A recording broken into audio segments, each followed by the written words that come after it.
বিষয় হলো হিজবুত তাওহীদের বিজয় নিয়ে অনেকে বলে যে হিজবুত তাওহীদ 30 বছর থেকে আন্দোলন করছে, সংগ্রাম করছে। বিজয়ের সম্ভাবনা কতখানি, কত দূর? হিজবুত তাওহীদ হক সত্য। ইনশাআল্লাহ আমরা সিরাতুল মুস্তাকিমে পথ চলছি, হেদায়েতের পথ চলছি। এই পথের বিজয় ছাড়া কোনো কথা নেই।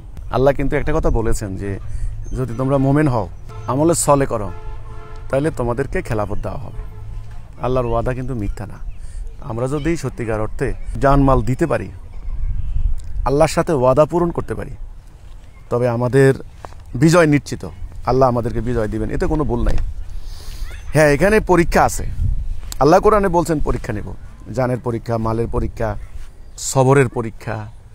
এই যে বিভিন্ন জায়গায় হামলা করছে, এতে করে আমাদের অনেকে আহত হচ্ছেন, নিহত হচ্ছেন, শহীদ হচ্ছে, রক্তাক্ত হচ্ছে, বাড়িঘর হারাচ্ছে, সম্পদ। সাহাবীরাও কিন্তু এরকম গেছে।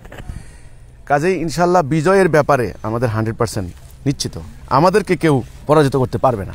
আর আমাদের সাশিরহাট এলাকায় আমরা যে উন্নয়ন কর্মকাণ্ড হাতে নিয়েছি, আমাদের আল্লাহ রহম সাধারণ মানুষের মনস্তত্ত্বের পরিবর্তন ঘটছে, আদর্শের প্রতিবর্তন। তোমরা খালি একটা জিনিস কাজ করবা, আমাদের নিশ্চিত করবে আমাদের কোনো সদস্য যেন কোনো আইনভঙ্গ না করে, কোনো অন্যায় না করে, চুরি না করে, মাদকের সঙ্গে সম্পৃক্ত না হয়, অবৈধ কাজ কারবার, অবৈধ লেনদেন, ব্যবসায়ীরা যেন নীতি রক্ষা করে। অর্থাৎ আল্লাহর দেওয়ার নীতি খালি তোমরা মেনটেন করো, দেখবা ইনশাল্লাহ আজ হোক কাল হোক আল্লাহর এই 70 দিন প্রতিষ্ঠা হবেই হবে। এতে কোনো ভুল নাই।